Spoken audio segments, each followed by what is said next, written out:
Kinshasa, au Congo central, à Bandundu, à l'intérieur du pays, pourquoi pas en Afrique et partout dans le monde.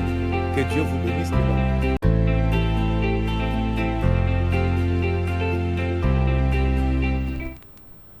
Bonsoir très chers téléspectateurs, vous qui êtes derrière vos petits écrans pour suivre votre émission préférée, l'artiste au son œuvre. Vraiment, les émissions qui toquent, bino sepela kanango tango nyonso bolinga katango nyonso. Vraiment, to senge tenzambe akoka na kopambula bino biska bozwami kimia na Yesu Masia ekoka na kozala na bino. Vraiment, esengo ya biso ezali ya koleka parce que to monani lisusu na mvula oyo 2026. Alors, lelo na kati na plateau na biso vraiment tozali na mopaya monene o toyebi na koyamba. Azali moto monene. Kasi yamboto présenté parce que ezali surprise pour Nabino. Alors to sengi na réalisateur Nabiso Bruno Nzinga a balancé biso clip et puis on revient juste après. C'est parti.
Monoko na fungo les abimisa moto etumba misala nyonso ya Satana na kombo na Yesu kobanga te na Yesu yokolonga soki Yesu alongisi yo moto akokiti so aza te kobanga te na kombo na Yesu tokolonga.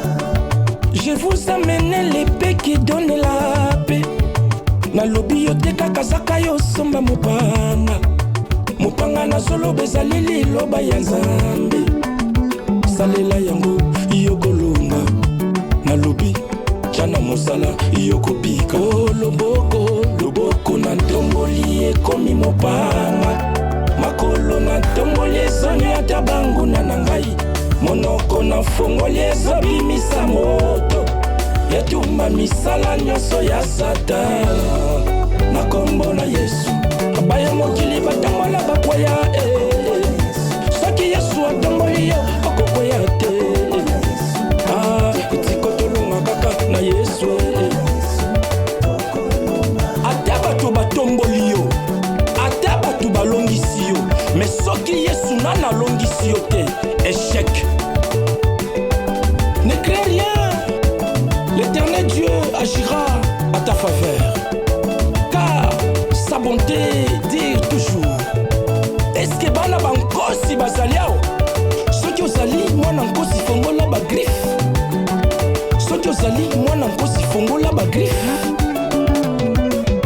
nalingaka Nzambe po soki azali apesaka makasi mpe elonga tombola loboko likolo tombola loboko ezo change ekomi mopanga allez kata ozokata balie nyonso ya famille ozokata bamalédiction ozokata humiliation ozokata kolela kata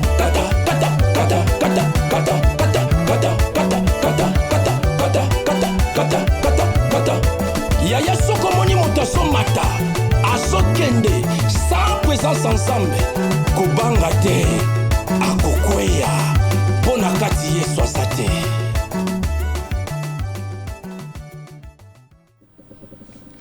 Voilà, nzembo kitoko towuti koyoka, palaki kitoko towuti koyoka.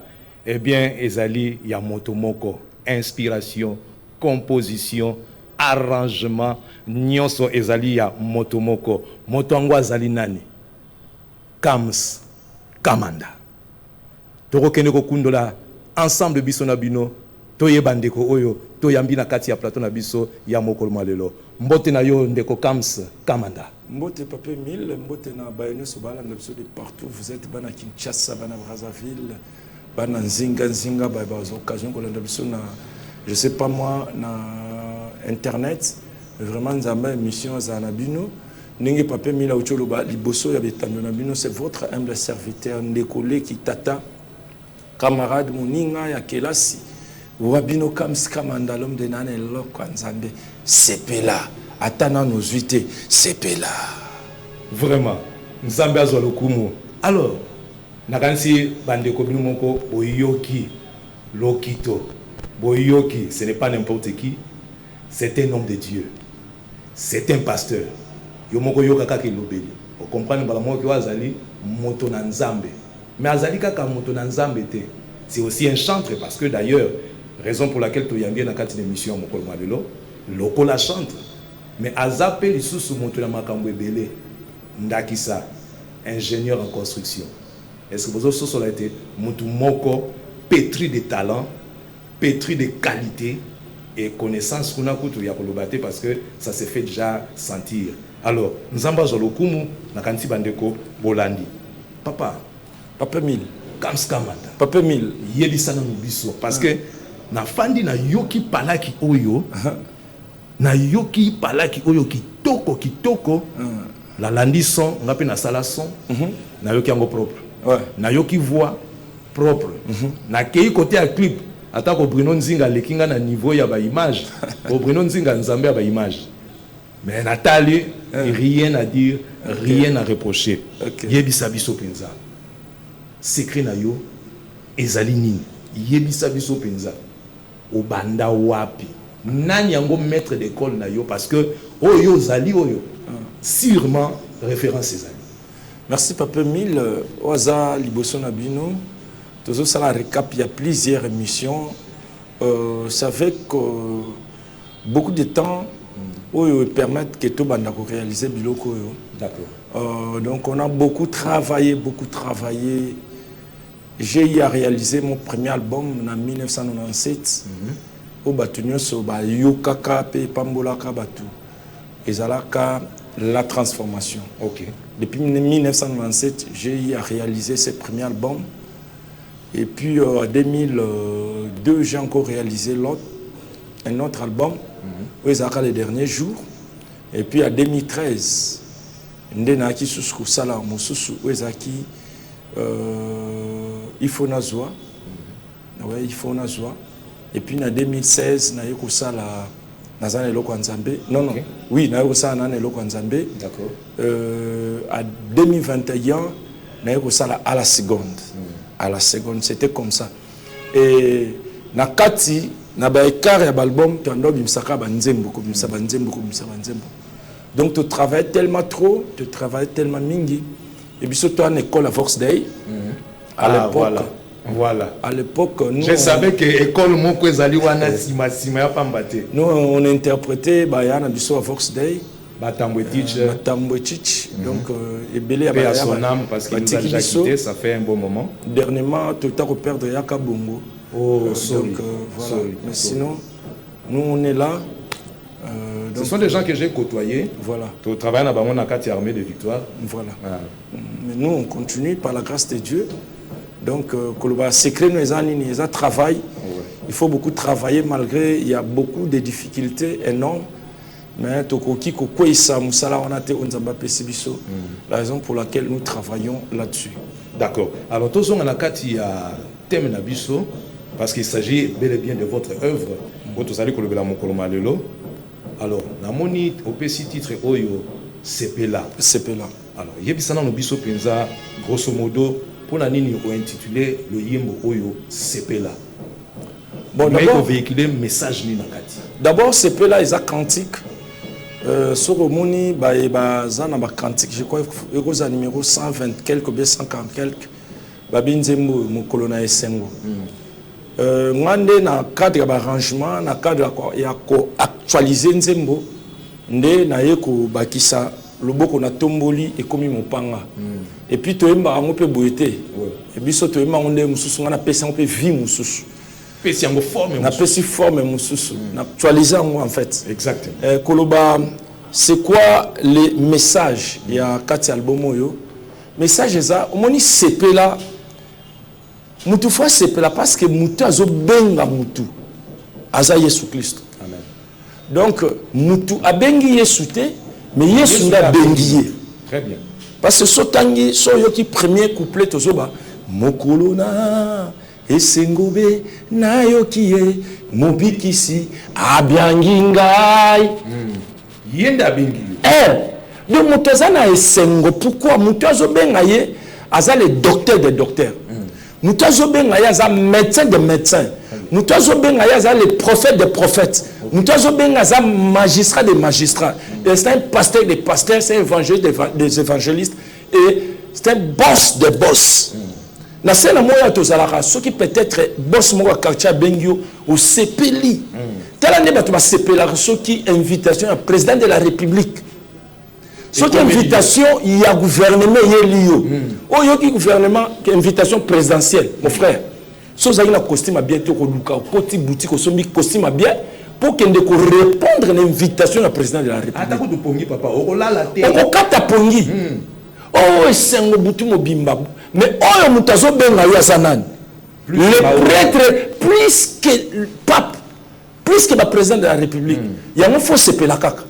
Donc, le vrai message est ça que bien aimé, au CP là, on a une invitation à copine, à copain. Au CP là, on a une invitation à fiancé. Au CP là, on a une invitation au cadre. Au CP là, on a une invitation à chef d'entreprise. Mais pourquoi pas au CP là, on a une invitation à Jésus Christ de Nazareth, l'homme des 3 jours. Hein? À Pambola Batouya. Donc le millionnaire, le milliardaire mondial, c'est lui. Sur le loba, oh, c'est lui, oh, Lazare, à ce salon, iPhone aujourd'hui, le président, le PDG de la société iPhone, je ne sais plus son nom, c'est lui qui est le milliardaire mondial. Mais non, c'est lui qui t'invite là, c'est lui qui t'appelle, il est plus que le milliardaire mondial. Avec qui Elon Musk, avec qui voilà. Et en voilà. Alors, nakatina loyembo yango effectivement où tu parlais dans le premier paragraphe, il y a loyembo na yondengo solo liwana. Obakisi na refrain lobete e yambingai mobikisi ayoki ngai esengo na sepela po alimbisi mabelanga. Voilà. Déjà eloko ya kitoko oyo yo aye abengi yo. Hallelujah. Voilà pourquoi esengeli yo o sepela. Ah, abengi yo pambate. Abengi yo na objectif. Voilà. Abengi yo po personne mbongo te. Abengi po peso poste na on a traité. Abengi po kunda mabulu ya Kinshasa te. Mais abengi yo nanu po alimbisa masumu na. Oh Bible ezoloba sans le pardon du péché personne sans le pardon du péché, nous tout le monde est agréable devant ensemble. Mais lui maintenant il t'appelle pour te pardonner. D'abord, ne pas pardonner, il te rend agréable. Il te rend agréable. Parce que la Bible dit sans le pardon du péché, personne n'est agréable. Même sans la sanctification. Sans la sanctification. Non plus. Personne n'est agréable. Mais lui il t'appelle pour te sanctifier. Lui il t'appelle d'abord pour te pardonner. Il faut se plater point. Et puis il y a Oufélé, c'est lui-même qui t'appelle. Et zangi conditions. Papa, au fouti mototé, au fouti trans, au fouti mbongoté, mais lui-même qui t'appelle. Ça c'est très important.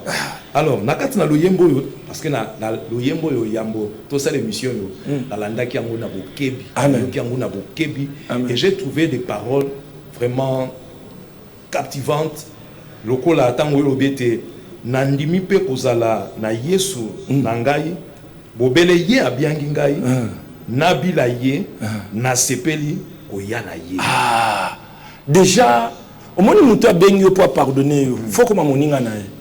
Tout à fait. Mutu abengi yo même bateau tout ba benga biso pour pas pesa biso ba mégato comme baninga bon mutu abengi yo pour a purifier pour sanctifier pour limbisa mabunga na yo a justifier yo comment qu'est-ce que je peux dire comment saint comment mon santu.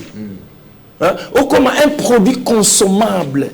Il y a un ce qu'on a lobby, abiangi ngai na sepeli, faut na sepela ka koyana. Après sepela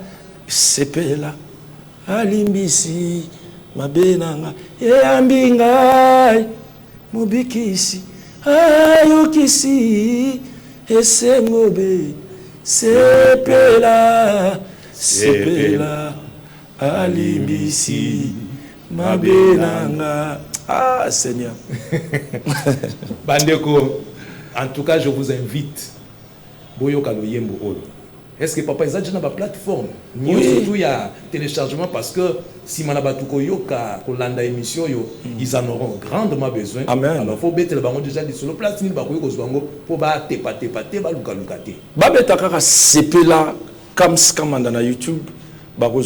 Notre chaîne c'est Kamskamanda Channel TV et à la même occasion on va profiter va s'abonner aussi massivement. Tout à fait. Et puis vous télécharger CPLA on a commis CPLA Kamskamanda vraiment et kopambola bino makasi bana nyonso mishoni bana CBFC bana CFMC bana KFC bisonyo sotoyemba kanzemboyo tout télécharger en Nzambe akozanga te kopambola bino betaka sepela kamskamanda sepela na YouTube au télécharger nzembo bantoma na likolo pe bazalaki batatoli bapesi ye bilaka pe kondimela bobele ye sepela alimbisi mabunga langa bantoma omoni bantoma baza batoyo bazalaki tout autour sentir à Yesu. Maintenant, ceux qui écoutent bango bazu vina bango ba pesi. Bantoma ba pesi, ba tatoli. Papa, ceux qui écoutent mutu ala la kana Yesu, andimi Yesu. Mutu azala kana Yesu, andimi Yesu. Bongo yo so bengo bwa ondima poani. Yango mbale bele tant tout ça la évangélisation, tout ça la suivi. Bien-aimé, Yesu azana posa na yo. Bible lobi soki motabongo li motema na lo la fête ezalaka. Bien-aimé, Ça sert à quoi ce monde ici? Viens, il t'appelle. Mais nous voyons dans Nzembo les apôtres. Bantomana, Likolobe, Bazalaki, Bata. Et même les apôtres ont témoigné. Voilà. Témoigner grandeur à Moutouana. Témoigner miracle à Moutouana. Témoigner monene à Moutouana. Bon, si écoute Moutou Azalakana, le président de la République a témoigné. Si Moutou Azalakana était témoignage, nous opère.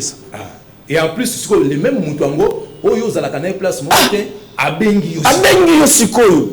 Abengi yo frère. Il y a retour. Au moment où on a le basiko, on a makaku na zamba bazalaka. Ceux qui va découvrir bitabe. Bakokende bazu ba ndeko na bango. Oya tolia bitabo mbango mbango no kite ko pola. Ba makaku na zamba. OK. So qui a découvert bitaba ko tela akokende mbango abengi ba ndeko na bango. Oya tolia bitabe so kite ko pola ba yebale. Mais biso lelo. Est-ce que pena so ki kope zali o benga ndeko no penza? Yaka to sala kopo to za diamant. Les comment chacun pour soi. Nake benga ya mbonga. Nake benga nginda metala Yesu ye azobenga biso bien aimé. Yesu ye azobenga. Yango nzembe mususu ezaka pe na kanti nkolo Yesu abengi ngai.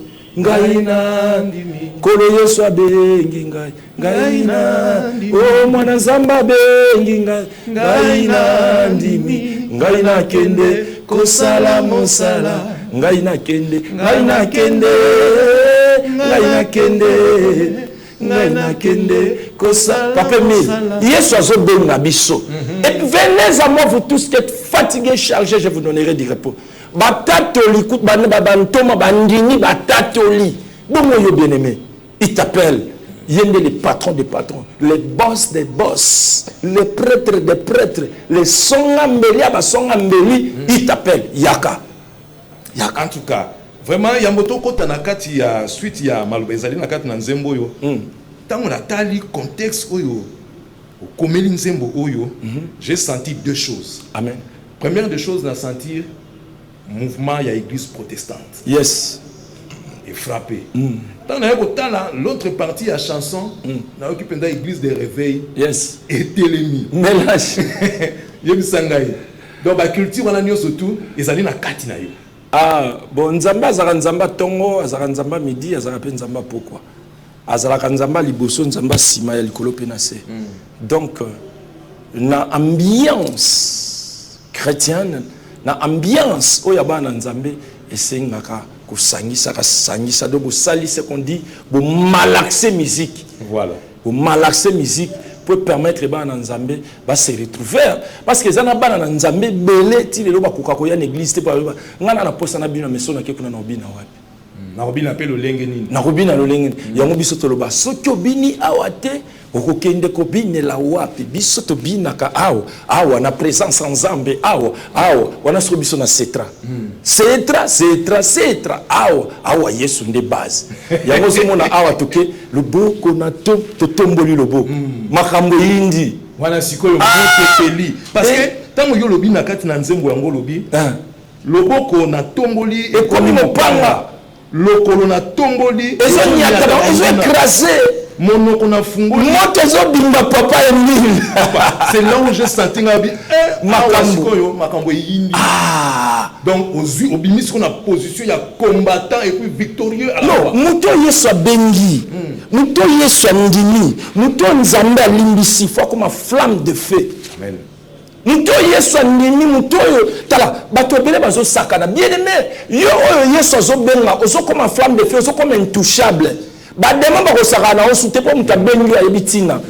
nous appelle pour une mission, pour une mission en fait. Oui. Pour une mission. Écoutez, lorsque Yesu a la Bible lobi abianginga nandimiye. Abenyo pour la mission. Mission ezanine ozo comme flamme de feu. Le bon qu'on a comme mo parla pour écraser batuno so basaka na esprit na. Tant ozo comme makolo ane zo niata banguna monoko na ko banda ko bimisa moto. Ozo comme intouchable, étiquette 2026 comme intouchable, 2026 témoigner. Parce que ça yamba yeso monter mon roi mon constitution bikso comme une personne mise à part. Ou comme Daniel. Daniel a comme une personne mise à part parce que Azaki choix ya Nzambe. Il y a bien que tant Yesu yemo azo benga yo comme choix na yo za choix. Dans nzamba ko Yesu ko sa choix na ote soit bengiote. C'est lui-même qui fait les choix. Oui. Et puis azo sa choix na pour amoni quelque chose. Ozo comme intouchable na 2026. Nous soko sale simba. Batu nous soko gagner la batosa.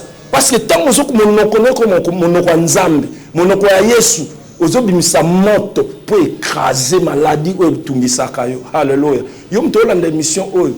Télécharger CP là, comme Stramanda Channel TV, beta YouTube CP là, ou télécharger Nzembo et ko pambo la famille na yo. Vraiment, Ezali Masolomoko Kitoko. Vraiment, Nazali très touché sur ça. Amen. Je suis très touché dans Maloba Ezwami na kati na loyembo yo. Amen. Et puis quand on a Maloba yo uti koloba wa Papa Kams, j'ai senti aussi qu'il y a d'autres chrétiens. Oh basi ba yamba Yesuana. Des fois ils se sont perdus pensant que bazali na échec ba choix pour na yo ki pe na suka loyembo na lobi soki ozangi Yesu eza échec siko yo ozana Yesu mais Yesu ango apesio maboko apesio maboko ozosala yango apesio monoko ozotia yango na musala te. Voilà pourquoi ozali kozonga toujours sima bakisi na loyembo na yo lobi je vous ai amené l'épée qui donne la paix na lobi na yo Teka kazaka somba mopanga oyo yo zali koloba ezali loba ya nzambe. Amen. Salela yango okolonga. Amen. Nalobi tiango na mosala yo okobika. Amen. Papa Emile na bazolanda biso telobi bien aimé ceux qui te belé bazo comprendre te. Au moins pourquoi Yesu azo benga yo pour que tombo mana yo za ko tombo ma oyo za likolo nzete te. O bazui ba nzete alimeti ba tcheba comme tombola yo ko kweya pona kati Yesu azate. Parce que natanga peu verset moko na Bible oyo nzamba zoloba je t'ordonne que tu sois puissant. Puissant. C'est lui-même. Il t'appelle pour te donner la puissance. Hein? Pour te donner la puissance. En fait, Bible biso place on a tolobi tobi boye. Soki bato batomboli wana batomboli na bango. Oh mo fini kwa chango eza bato batomboli. Oh boss de boss eza nango batu. Oh mère eza danger eza nango batu. Yena na simbité. Oh ye muto kanyu vira eza batu nde bazotombola yo. Wana Yesu te. Oh yaza patron de patron eza danger. Wana batu. Ça dit ce qui Yesu na tomboli to échec. Zéro. Mais ce qui est sur ton mollet, mon tokiti sayo, azate, akozalate, parce que lui-même dit, je t'ordonne que tu sois puissant. Yoka suko puissance on zambazo pesayo. Puissance on zambazo pesayo. Pourquoi y a tout à toi la vie? Moi, je t'ordonne parce que tant que comme puissant, oui bah que puissance on est où c'est pas anza et pas anzam. Mais bato bazo tombola papa tant que nginda bako kima basundo liyo. On a gagné moi quartier moko de bazo kumiso c'est bien mais tant qu'on nginda ba okanga yo okende ce pays bato basani ba okima ba kosundola yo baluki pesu mutu musuba baluki mutu mususu ba kosundola bien aimé yango somo na tozolo ba élévation solo ze utaka pa nzambe. Amen. Élévation solo e utaka pa nzambe oya bato mokili eza nango éphémère yango tozolo ba atako ndongo zo mata ozokende biso tozo sepela talande bato azotombola mais ce qui est soazate na kati ko sala nini okoshweya. Donc sans Yesu échec sans Yesu zéro échec ya solo papa Kams na yebité parce que yo zali wala ozali à la fois chanteur à la fois pasteur à la fois ingénieur. Yes. Mais est-ce que mosala na yo zali ko sala ya loyembo ezali ko tshela obibaka te na mosala na yo pe mususu pour le lope bandeko bakoki kozala bosenga na yo comme ingénieur en construction mais moi bazo yo zate pona nini yo mi pesika na makambo na nzambe? Non, moi je suis en fait je ne suis pas vraiment un ingénieur de construction. Je suis un ingénieur technicien. De l'Istan Ndolo. Je fais l'électricité avec plusieurs formations à la fois. Okay. Donc à l'ISTA je suis collé comme un ingénieur technicien électricien. Okay. Et par la grâce de Dieu, j'ai fait multi formations. Je suis presque partout là. Je suis presque partout. Je suis dans l'acoustisme, je suis dans la construction. Je suis partout. Okay. Donc c'est une grâce que Dieu m'a offert. Donc non, moi je pense que les années l'autre côté et kokiko kanga musalonga na salaka. Et ça la prédication, je laisse tout pour aller prêcher. Même pour aller chanter, j'abandonne tout pour aller chanter. Oui, parce que bandekopé mususu donc bakoy komi tout est-ce que ndenge papa comme ce kamanda zali wana. Tous ana bosenga to invité yé. Ata sikoyo. Aya. Est-ce qu'azali dispo? Ata sikoyo plus 243 89 77 194 79. Ata sikoyo benginga na che carburant na démarrer, je viens na yembi na kenanga. Na tei na kei. Voilà, c'est comme ça se passe. Vraiment, Zamba Zoualokoum, Zamba Pambolayo. La race que Banja ko chuté na souka ya émission na biso. Est-ce que vous avez encore des préoccupations? Papa Mil, on dirait banzembo nzambe ça la rapenda souté na Kishasa. Et comment ya koluka? Et comment ya koluka? Oyoka banzembo pe mususu, batem na yango. Yesu abotama na kinkole, akufa na bibwa. Père na ya utaki na masmanimba. Il même pas. Mais tala nzembo nzambe yango. Banzembo nzamba boy, so koti na YouTube, mona ba vie et ya mingité. Mais banzembo bazo tuka na lola. Nde yango bato bazo la. Oh lola longola esengo. Lola longola bato basala ka musala na. Donc bazo tuka me bato ba sepela. Mais tala nzembo nzambe yango. Papa Mil. Vous savez, bandeko, omoni ba cantique populaire oyo to hérita ba mvula na ba mvula parce qu'il y a de ces cantiques là oyo mama depuis ba 1800. Biso le loto zali bana ba 1900, bana ba l'an 2000. Yes, yes. Tozali koyoka yango. Ceux qui banzembo wana ezalaki malamu te nde le loto zo yemba yango. Ah oui oui. Mais ceux qui le lobo yoki papa Kams Kamanda. A kundoli susu banzembo yango. Azongisi yango apesi yango forme ya sika. Papa, secret wana. Recours à l'authenticité. Yozui nzembo ese yemba mana yango. Opesi yango forme. Yebisa biso. Nani inspirateur na yo? Non, Yesu Christ, biso le baraka sacrificateur, ce qui a une inspiration, te ma solo ya mikata ya ki na avion. Et on a un sacrificateur faut en offrande. Biso offrande biso ya moto pesi. Vraiment. Alors, on a évité un mot de la fin parce que tout comme dans cette émission, on a bandé quoi qu'on remercier. Grand merci. Appel au pays qu'on lançait peut-être pour des sponsors, pour des producteurs. On a évité ce que Yomo Zali producteur, toi producteur Azali pour la œuvre. Bon, Balobaka nini, Balobaka, l'abondance ne nuit pas. C'est-à-dire, Moussala yango biso to sala part na biso tikali nzamba sala part na ye. OK. Parmi bana nzambe belé ba pena bambongo ba bomba na ndako ezanga Moussala osala. Au moins bazo sponsoriser ba terrasse, bazo sponsoriser ba loge bar, bazo sponsoriser ba boîte, bazo sponsoriser makambo ndenge na ndenge ba day. Ça peut ba toile ba kangi ba niki bok. Voilà, tala banzembo yango. Okoki ko organiser concert atana salmo wa munene na Kinshasa a obinga papa Kamsi yaka to pambola bana nzambe na banzembo ezebele ba simba volant ezebele ba vraiment j'ai plus de 40 chansons plus de 70 même sur côté na page nango mona banzembo eza ebele tuyemba na ba maman Laure tuyemba na ba pasteur Yannick Tumba tuyembi na ba évangéliste Mike Flore tuyembi na ba Yam Matou Samuel le Sambondengo na ba ya Patrice nana plus de 70 chansons. Voilà. Donc s'il faut investir, on peut investir dans Moussala. On est là, vous pouvez nous appeler. Au Bengibiso, to sololi, bana nzambe ba pambo mana makamba boy. Pourquoi pas to boy sponsor? On a besoin de sponsors. Venez me soutenir Moussala, ils ont souffrir. Moussala yango. Donc to chapwa na makamba nzambe 2026 yango to lobi et ça année il y a témoignage. Vraiment pour na ko remercier ba nyonso balanda kibiso d'abord à vous-même Papa Emile. Merci beaucoup. Nzamba pambola on équipe ya munene o ya CCTV o ya marabiso à tout moment. Bruno Singa, Moïse Lelo. Bango nyonso na ba voilà. Ba Doudou Montiri. Voilà donc équipe nyonso wana ya CCTV Nzambe a pambola bino. Vraiment on est ensemble. On va peut remercier bana Cetra biso toza Cetra centre évangélique la transformation. Na mukuse Cetra toza na commune ya Ngaba. Na avenue Massimanimba numéro 54 na direction frigo arrêt les champignons soko yewana okuta biso to sanganaka chaque mercredi de 17h30 à 19h30. OK. Vendredi 17h30 à 19h30 et le dimanche to zana kit na biso célébration et bandaka de 8h30 à 11h30.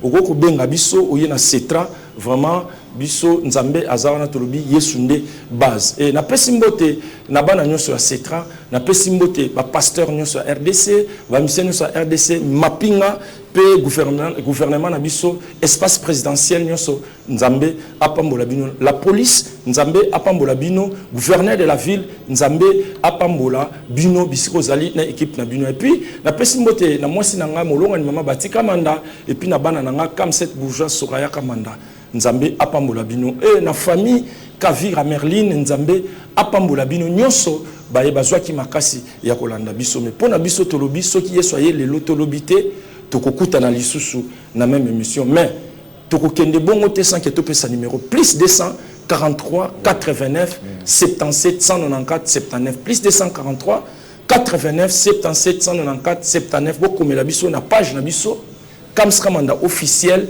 ou bien Kams Kamanda na Facebook ndenge tolobaki YouTube Kams Kamanda channel TV vraiment beau télécharger CP là à Limbisi Mabena Biso 2026 atana no balité CP là voilà nano zimu salate CP là nano botité CP là nano kepototé CP là nano lete CP là Zamba de kana kopambola bino penda ozalaki sima ba etando ekena bino pona kolanda émission ya mokolo mwalelo na kanisi tokomi na suka et nous n'allons pas terminer aussi sans dire un grand merci na directeur général de l'autorité de régulation de la sous-traitance en RDC dans le secteur privé évidemment. Là je vois le DG Miguel Kachal Katembe à qui nous souhaitons vraiment plein succès dans l'exercice de ses fonctions, que le Seigneur le bénisse abondamment, qu'il l'accompagne aussi dans ce qu'il entreprend, surtout pour cette année 2026, que les choses aillent au mieux pour vous, DG, avec votre équipe,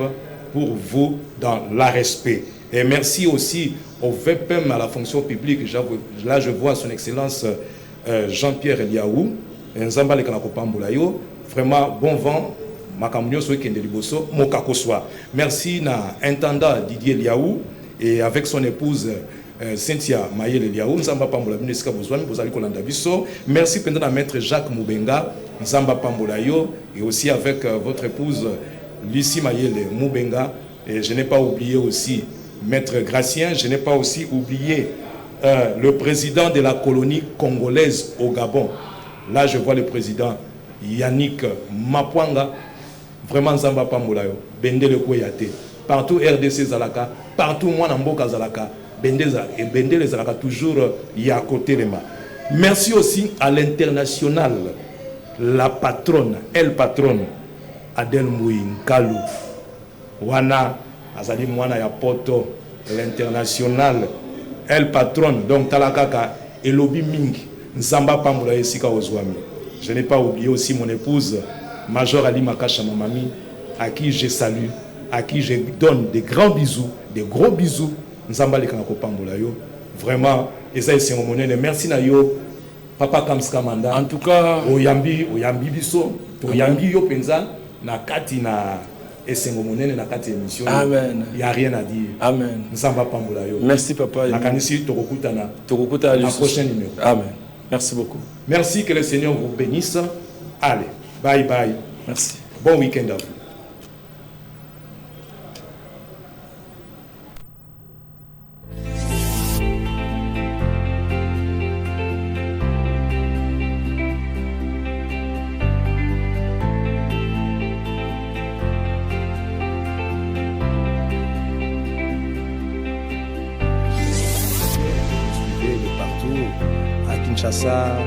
Au Congo central, à Bandundu, à l'intérieur du pays, pourquoi pas en Afrique et partout dans le monde. Que Dieu vous bénisse.